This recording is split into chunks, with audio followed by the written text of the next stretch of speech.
It didn't happen all at once. I think that's what made it worse.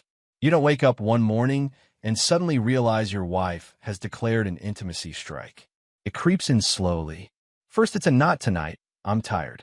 Then it becomes maybe tomorrow, then stop pressuring me. And then one day you're lying in bed next to someone who used to kiss your shoulder before falling asleep, and now won't even let her arm brush against yours. At first, I excused it. We've been married 6 years. I get it. Life gets busy. She had started working at a new firm in the city, and the commute alone was draining her. I figured the stress would settle. I gave her space. I cooked more often, ran errands on the weekend so she could rest, stopped bringing up date nights so she wouldn't feel overwhelmed. But months passed, then a year, and nothing changed. We hadn't been intimate in 13 months. Not once. I remember every attempt I made because each one chipped away at my dignity. I didn't come at her like a caveman demanding sex. I tried everything a good man is taught to do.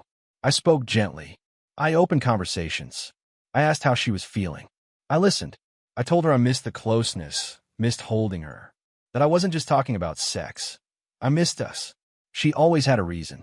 Tired. Hormones. Headache. Stress. Anxiety. PMS. Back pain. Deadlines. You're just being dramatic. Why are you always thinking about that? Sex isn't everything, you know. One time I asked if she wanted to go away for a weekend. Just us. I found a cabin near a lake, 2 hours from home. Cozy, quiet, surrounded by nature. She looked at the screen for 2 seconds and said, "Nah, that's not really my vibe. Maybe another time." She didn't even ask when that another time might be.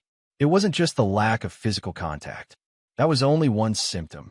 The real disease was distance, emotional, verbal, spiritual. I'd come home after a long shift at the construction site, dirty and dead tired, and she wouldn't even glance up from her phone. I'd ask how her day was, and she'd give me a one-sentence summary while texting someone else. Sometimes I'd joke and say, "Are you married to me or your screen?" And she'd smirk and say, "Well, at least my screen doesn't whine." I'd laugh with her, but inside, I felt like I was being erased one day at a time. What made it worse was that nothing else stopped. She still expected me to carry my weight, and hers too. I paid the mortgage, the utilities, the internet, the car note. I fixed the broken faucet. I shoveled the driveway when it snowed. I took the trash out, made sure the tires were rotated, got the oil changed in both our cars. When her mom got sick, I drove 6 hours to bring her to the hospital and sat in the waiting room for 10 hours straight while she was with the doctors. I was still her husband in every way that mattered to her. But when I needed her, just to reach out and place her hand on my chest and remind me that I was still a man she loved, she had nothing to give. At one point, I asked, "Are you not attracted to me anymore?" She blinked. "What? Why would you say that?" "I don't know," I said. "You haven't kissed me in months. Haven't touched me. Haven't even looked at me that way in over a year." She shrugged. "I'm not in the mood lately. That's all." "Lately? It's been over a year. Are you counting days now?" "That's gross." I said nothing. Because what do you say when your wife implies that your need for intimacy makes you pathetic? I started staying at work longer. Not because I had more to do. I just couldn't stand the silence at home. I joined a gym again. Started lifting weights. Not for her, for me. I needed to feel something again. I needed to feel like I still existed. She never noticed. Never commented on the fact that I was in better shape, that I got a new haircut, that I shaved my beard. Nothing. I could have walked in with a broken arm, and she would have asked me to grab her oat milk on the way home. I remember the exact moment I realized this wasn't just a rough patch. It was a Thursday night. I came home late. She was already in bed, lights off. I walked into the bedroom, sat at the edge of the mattress, and said quietly, "Can I hold you tonight?" She didn't even move. "No," she said flatly. "Not in the mood." I swallowed hard. "I'm not asking for sex. I just want to feel you next to me." She rolled over. "It's 11:30. I have work tomorrow." That's when it hit me. This wasn't about stress. This wasn't about timing. It was about control. She had decided, somewhere along the way, that intimacy, even simple human touch, was hers to give or withhold on her terms. And she had chosen to withhold it. Not because of anything I'd done wrong, but because she could. It was a form of power.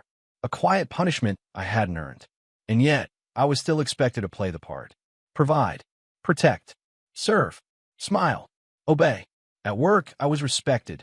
On job sites, guys listened when I spoke. My crew asked for my input, value my time. I was the guy they called when something went wrong, because I fixed things. At home, I couldn't even fix the silence between us. She still expected birthday gifts, weekend brunches, holiday trips. She still took selfies for Instagram that made it seem like we were a perfect couple. But I was just the guy holding the camera. I stopped trying after that night. I stopped reaching for her. I stopped asking. I stopped checking in. I just did what I had to do, paid what I needed to pay, did what I was supposed to do. But emotionally, I was done. The light switch had finally flipped, and she didn't even notice that I'd gone dim. For a while, that gave me the space to breathe.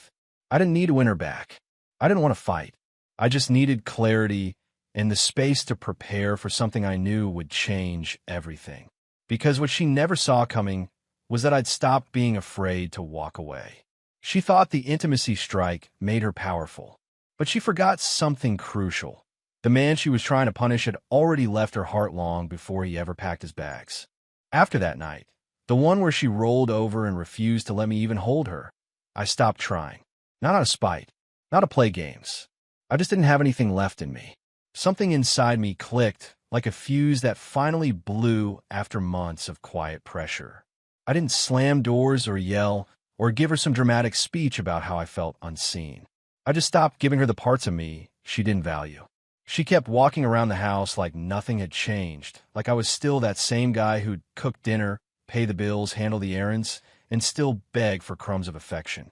And for a while, I let her believe that. Let her believe I was still that man. That's the thing about being a good husband. It trains you to be useful, selfless, forgiving.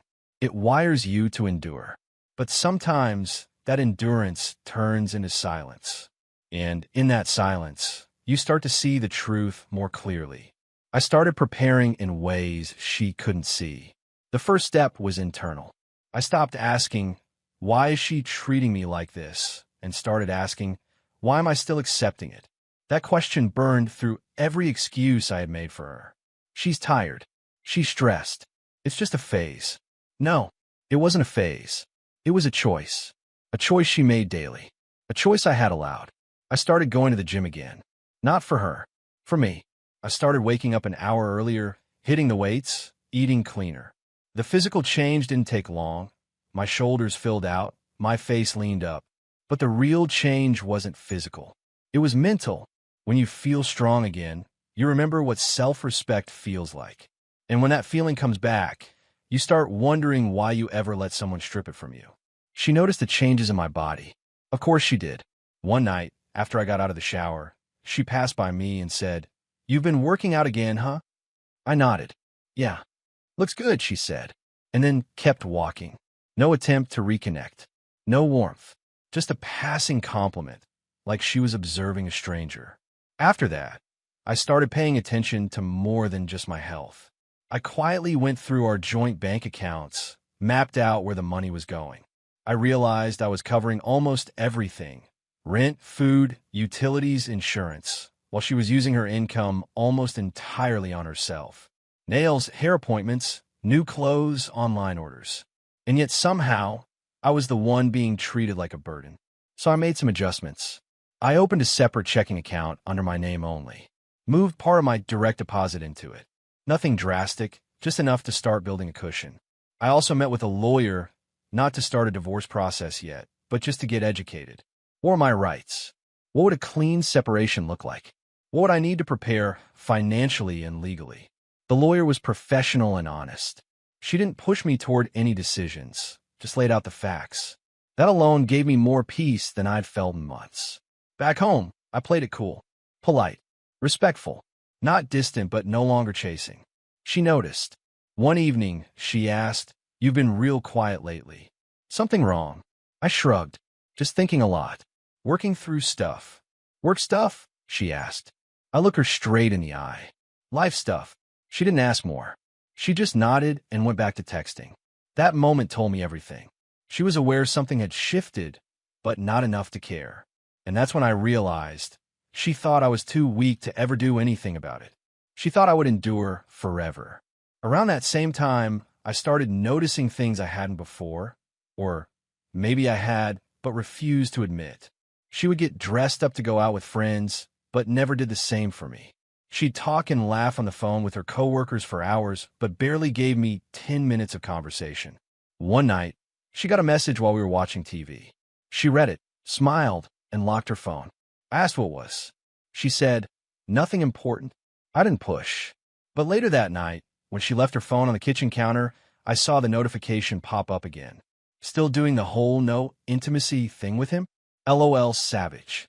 It was from someone named Melanie, one of her friends from work. I stood there staring at the screen. Not angry, not even surprised, just disappointed. It confirmed what I already knew. This wasn't about exhaustion or hormones or just needing space. This was calculated, a strategy.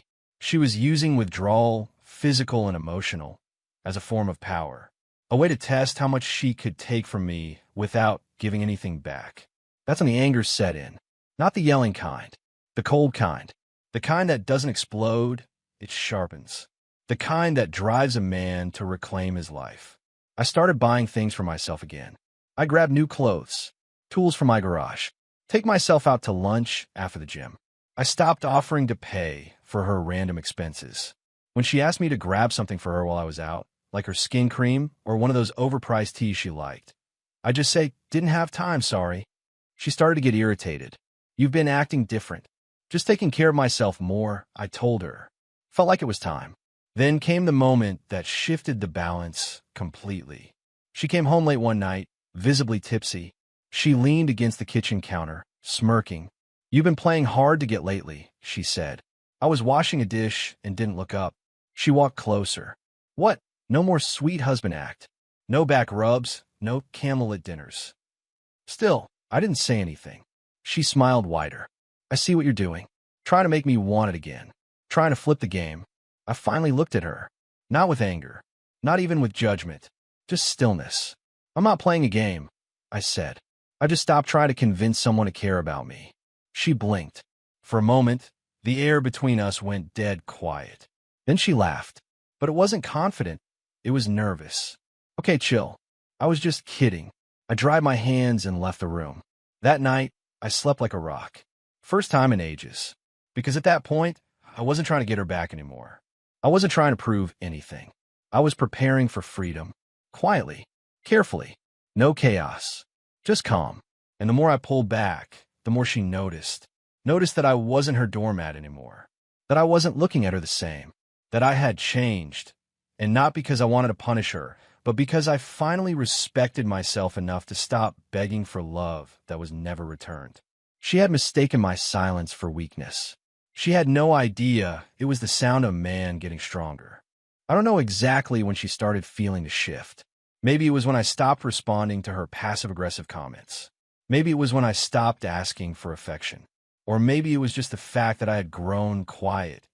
Not the frustrated kind of silence, but the kind that signals you've already moved on inside your own mind. That kind of silence is terrifying, especially to someone who thinks they still have power over you. She started testing the waters again. I could feel it. Little attempts to reassert herself, to check if I was still emotionally available. One night, she came home wearing lipstick, not something she'd done for me in a long time.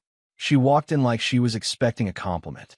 I just looked up from my laptop, nodded, and said, "Hey." She stood there for a second, waiting. "You're not going to say anything?" she asked. "About what?" I replied. She smirked. "Nothing. Forget it." And she walked off. A few days later, she asked if I wanted to watch a movie together, something we hadn't done in over a year. I told her I had plans to meet a friend after the gym. She tried not to show it, but I saw it in her face. Confusion, then irritation, then the faintest trace of doubt. That was the first crack. She wasn't used to me saying no. She wasn't used to me living independently. For years, she had been the center of the relationship.